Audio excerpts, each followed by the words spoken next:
So welcome to this, the brand new East Kilbride podcast. I'm Daniel Burrows here with David Craig, and we'll be here every month talking all things East Kilbride. We've got a lot to get through. It's been a busy month for the team kicking off the new season in the Betfred Cup and getting the first league game out of the way. David, I think just looking back at the Betfred Cup campaign, I think a lot of positives to be taken out of it in general. Yeah, absolutely. I mean, we went into this group against two full-time teams and two part-time teams, but two part teams at a senior level. It was always going to be tough, and as we're going to discuss, the fact that we performed so well over the piece, nothing but positives coming from it. Yeah, and the positive started from the first game, that opening game, although it was a defeat granted against Albion Rovers at K Park. The only thing that separated the two sides in the day was a terrific free kick from Jordan Stewart, but lots of debuts, including that of Alan Martin, so he was just fantastic that day, wasn't he? Yeah, he was definitely the standout, and looking back at the game itself, first half was easy peachy, but East Kilbride, through selection, it was a completely different team from last year, a lot of debuts, and we actually changed formation that day as well and went to a 3-5-2, and it was okay, but it definitely wasn't as smooth as we'd been in previous games in the tail end of last season. And yeah, it was a stuffy game, not a lot in between two teams in the first half, and then what a wonderful free kick to break the deadlock. Second half, East Kilbride start committing men forward a wee bit, and Albion Rovers exploit the space, and the new goalkeeper, fantastic display, made about 3 or 4 fantastic saves, and Albion will feel that they could have won by more, but then again, Craig Reid had a wee half chance at the last minute to maybe equalise, and we might have had a penalty shot out it, but all in all, it's probably a fair result. And going into the second game against the Premiership opposition in St Mirren, a really good game to really test, the levels at the start of the season. Fantastic 0-0 draw, win on penalties, a really, really great result, but the best result in the club's history, as well now. But so many again positives to take from that afternoon. Yeah, I mean, it was always going to be a big task playing Premier League opposition, full-time side. I mean, don't get me wrong, from what I believe, St Mirren are still trying to bring in a couple, so there is an argument we're going to make a good time, but at the same time it's St Mirren, they play in the top league in this country, to come to K Park and not score in 90 minutes, the guys are fantastic. And to be honest, Alan Martin got man of the match that day, but he made one unbelievable double save, and the second one out of the two he had no right to get to. It was fantastic. Apart from that, he wasn't massively troubled.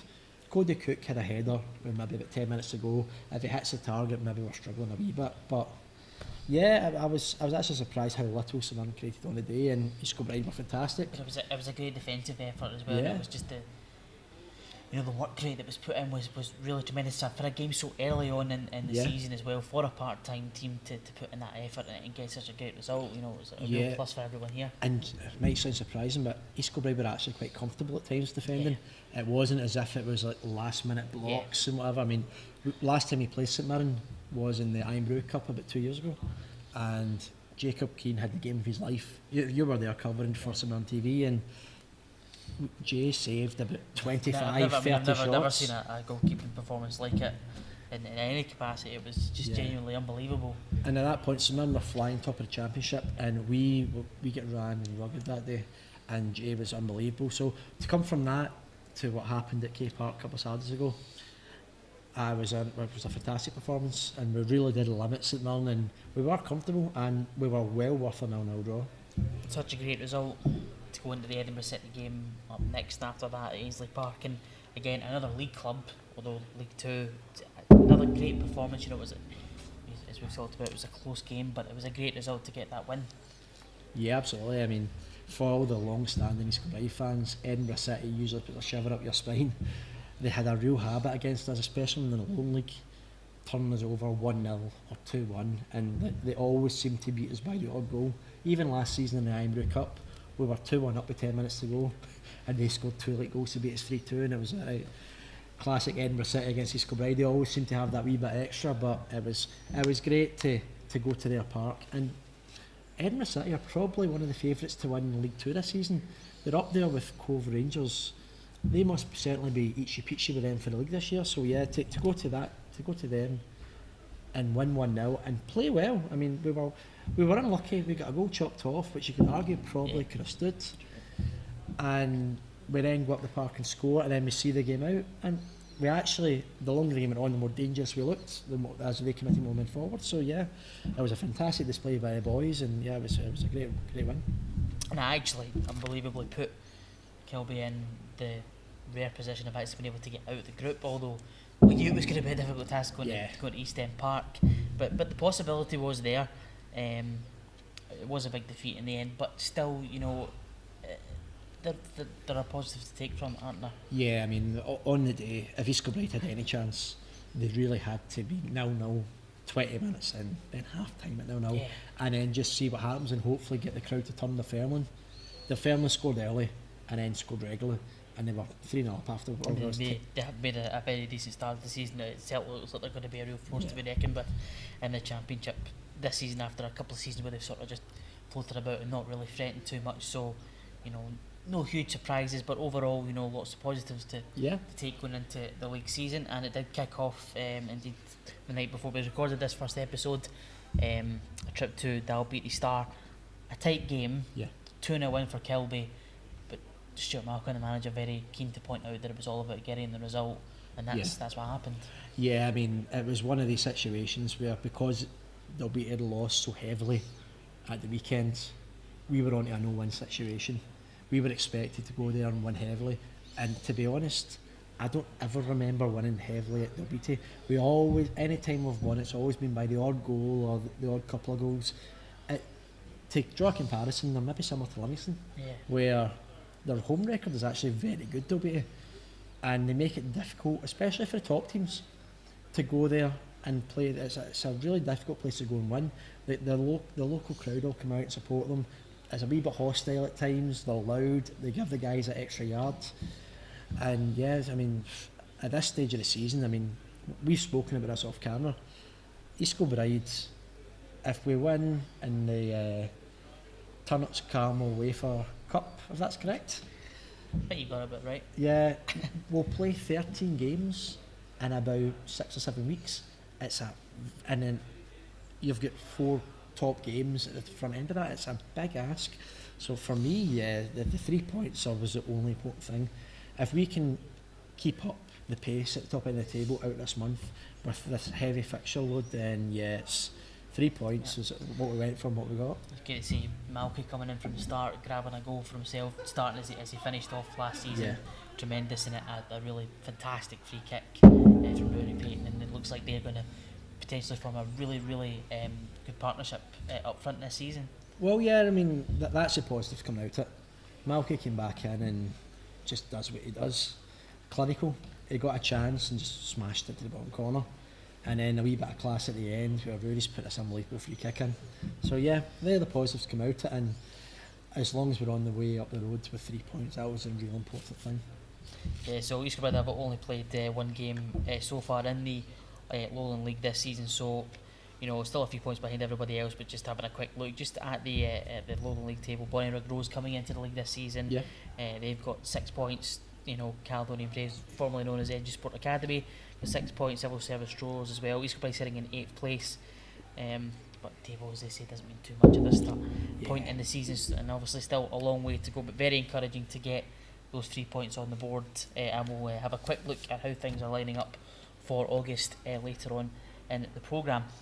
Before we do move on, let's take a look at this season's Goal of the Month competition. This is something we're going to be doing every month. We'll be giving you the opportunity to vote what you think should be the EK Goal of the Month. Only 3 to choose from this month. Normally we'll have 4, but obviously still the start of the season, but 3 very good goals to choose from, and you're going to see them right now.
So there we go, that's the goal of the month competition, and you can vote for that now by going to @EKFCTV on Twitter. You've got those choices there. You saw Anton Brady against Edinburgh City, and Craig Malcolm and Rory Payton's fantastic free kick from last night against Dalbeattie Start in the opening Lowland League game of the season for Kilby. Let's take a look, David, at August.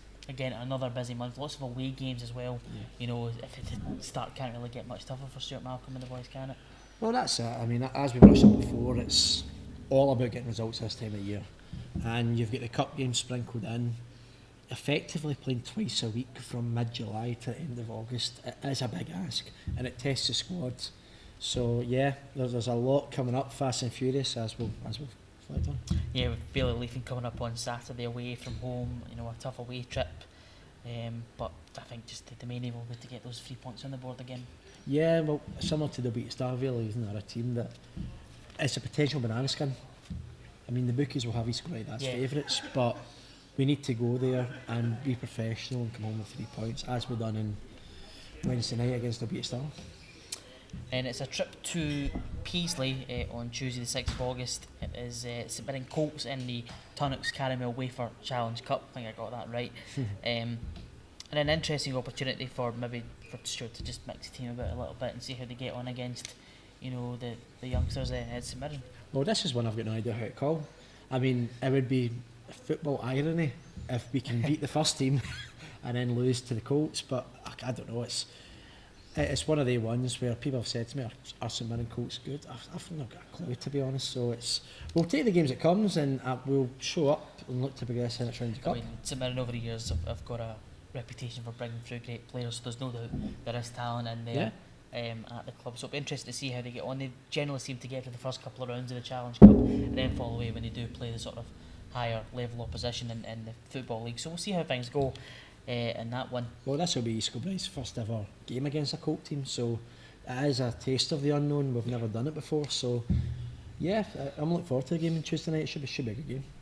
And then the first Lowland League home game of the season comes up on the 10th of August at home to Caledonian Braves. So I mentioned earlier on, if you don't know her now, that is now the name, for Edgesport Academy, who they've won their first 2 games. They're looking in good form early on in the season, but it'll be good for them to get back to K Park and try and get those first 3 home points under the belt. Yeah, it'll be good to get home again after 5 games and the bounce away from home. So the only concern with this is football is a funny game at times, and people can come back to haunt you. Ross McNeil has hit the ground running with the Caledonian Braves, so hopefully Ross goes off target that day. But yeah, from what I've heard, they're playing some good football. We know from 2 seasons ago, particularly, just how much of a goal threat he can be. He's such a talented striker, absolutely. So that will definitely be interesting to see how that gets on. Potentially a few days after that, Dumbarton away from home in the second round of the Challenge Cup, but obviously that depends on the result against St Mirren Colts. Next week, East House's Lily to come up in the Football Nation East of Scotland Qualifying Cup the following weekend, and then it's 3 games again in the space of 10 days. Away to East Stirlingshire, home here to Civil Service Rollers and Edinburgh City.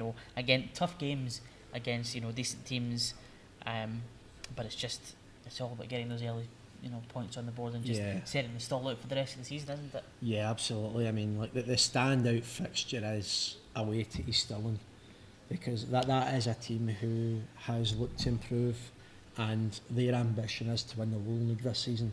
They've made no qualms about it. They want to win the league this year. Similar to Celtic Hearts, similar to BSC Glasgow, and Spartans as well. They're teams that they don't want to compete, they want to win. So to go to them, it's going to be a massive game, and it's our selected East Kilbride FC game of the month. Yeah, and as you say, it's a huge game, and it really could, sort of set a landmark for the rest of the season. Could depending on how things go. Well, yeah, I mean, like they're no mugs, East Stirling, and they've looked to improve over the summer. To beat Edinburgh Uni 4-0 through the week, and to go away to BSC and come away for a 1-1 result.